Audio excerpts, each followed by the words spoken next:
Hi, friends in Facebook land. It's Joy with Rosa Tea. How are you today? Welcome to Tea Time on Tuesdays at 2.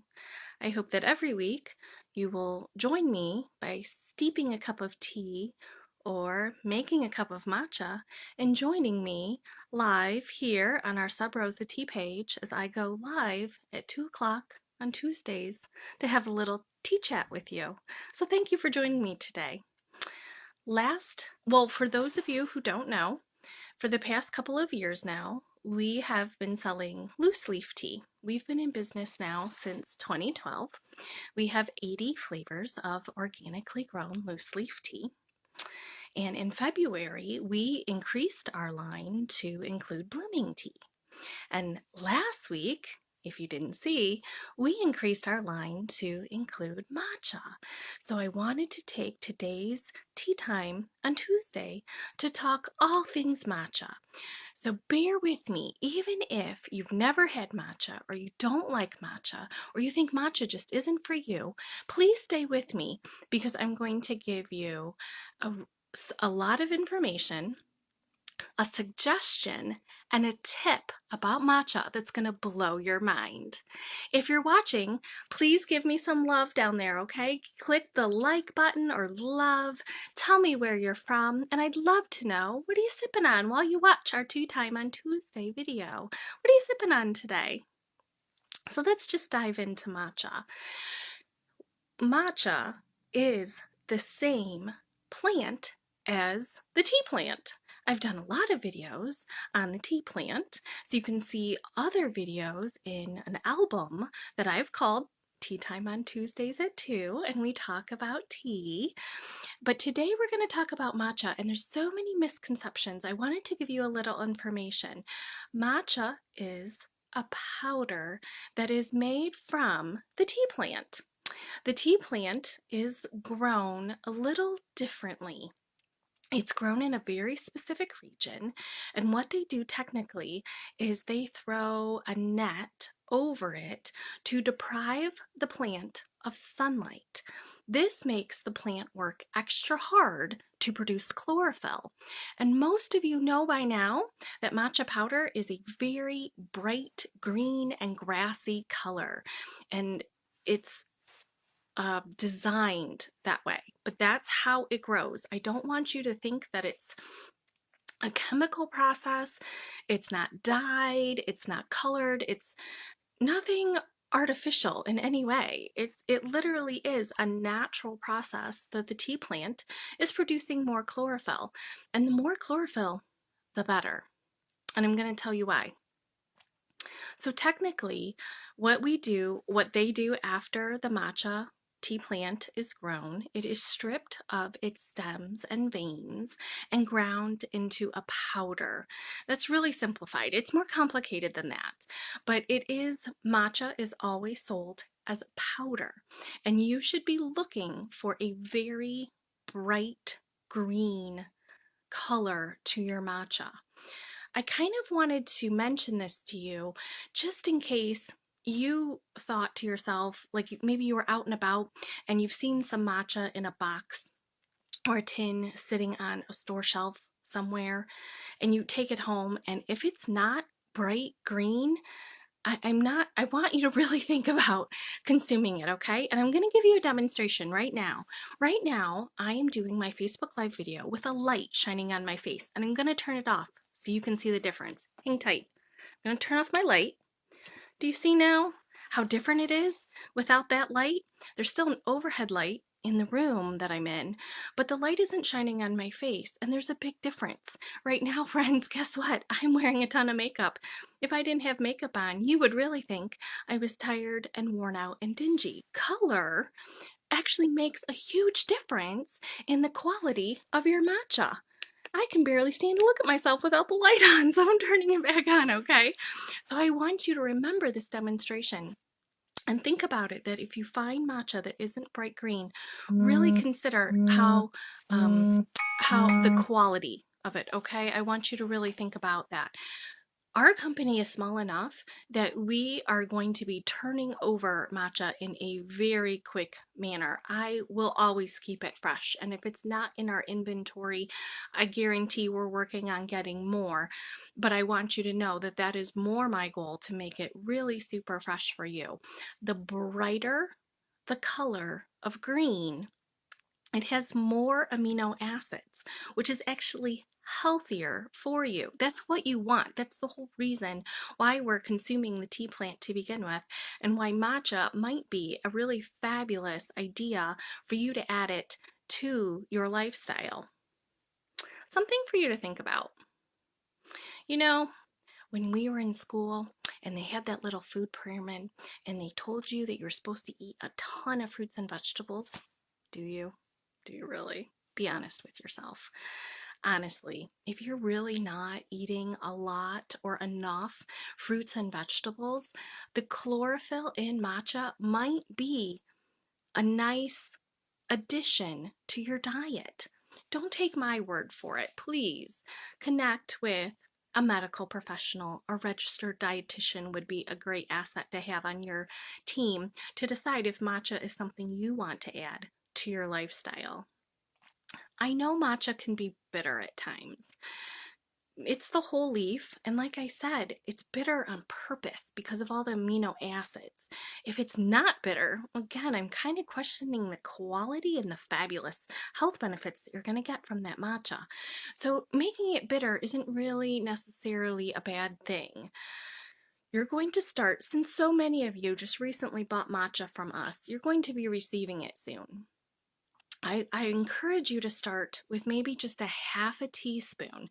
Those of you who are loose leaf tea drinkers, you might be accustomed to adding a whole teaspoon or even a tablespoon of tea into your teapot or mug when you steep your loose leaf tea. But with matcha, I want you to start out smaller. Half a teaspoon would be a great place to start. And again, it's powder. Typically, we whisk the powder into water to make a frothy drink. It's very pleasant on your palate. It's called umami. It's a wonderful thing that happens on your palate when you drink good quality matcha. In addition, you can also add matcha powder to a smoothie, your morning smoothie. Again, I know we have to be realistic. Some of you are not getting all the fruits and vegetables that you need in your diet. And it's hard to keep struggling with that, but maybe a morning smoothie on your way out the door would be nice. And adding that matcha powder could be a perfect addition to your diet. So I want you to consider that. Matcha does have caffeine, and it's supposed to give you a very calming, stimulating energy. So I know those are two conflicting theories, both calming and stimulating, but it's supposed to be nice and bright enough that if you were, let's say, wanted to take time to meditate, you're not going to be falling asleep while you meditate. So think about doing tea ceremony, adding that into your life, and considering adding matcha to your tea ceremony for the clarity, the mental clarity that you're going to get, again, from relaxing. This is not supposed to be a jittery type of caffeine. That's not typical reaction of what happens. I also wanted to show you about the tools that we sell for matcha. I had alluded to the fact that you would enjoy whisking matcha into water to make it frothy. You may have had a matcha latte in a coffee shop. They're very good, but I have to tell you, friends, if you're out at a coffee shop and you have a matcha latte, I read once that most coffee shops put 14 grams of sugar in their latte. Did you know that? I mean, that's just not okay with me. That's far too much, especially if you don't know it. I mean, if you're eating a cup of ice cream, the assumption is there that if it's regular traditional ice cream, that it does have sugar. But a matcha latte, you're thinking, oh, it's bright green, it's full of healthy stuff, I'm going to chug this down. So instead of adding sugar, instead of buying a pre-made drink, I want you to consider to make it yourself. So we are selling matcha tools, traditional matcha tools. And one of them, before I show you how to use it, I want to show you what to do with it, since so many of you bought it recently from us. This is a bamboo whisk. It is very lightweight. It's delicate, but I'm telling you, it's sturdy enough. Okay, it's a whisk. Something I want to encourage you to do before you start using your whisk for the first time is get it wet. You're going to use warm water, and I want you to whisk in like a W motion. Okay, not a whisk in a circle, but a W motion for about a minute in warm water by itself before you begin to use it. That's the first time, the very first time you use your bamboo whisk. I want you to soak it in warm water for about a minute and whisk it in warm water for about a minute before you use it for your matcha. The matcha tools that we sell do include a bamboo wooden spoon. Again, this is the perfect tool to use to scoop your matcha out. Again, I highly encourage you to start with half a teaspoon if you're new to matcha. Build up into 1 teaspoon. We are selling this beautiful ceramic bowl. I absolutely love this bowl. It is the perfect size. You are going to put your half teaspoon or whole teaspoon of matcha into the bowl. You are going to first pour just a pinch of water into your matcha and make a little paste, just circular motions in the bottom of your bowl to make a paste, and then you are going to pour the rest of your hot water into the bowl and whisk it. Again, zigzag and back and forth instead of a circular motion. That's what's recommended, and that's what we typically do for tea ceremony. I also wanted to show you the fourth item that we sell in our kit.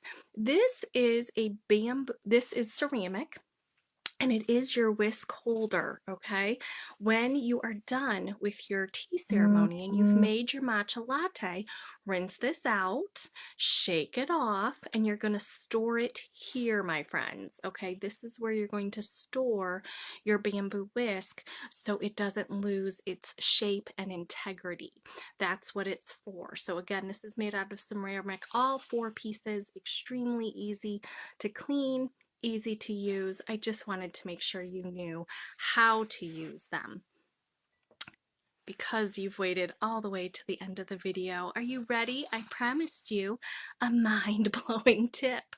For those of you who are new to matcha, or maybe you've had a matcha latte that has had a lot of sugar and you're finding your matcha to be just a little too bitter, I won't be upset if you add a little bit of sugar or honey. We do sell honey spoons on our website as well.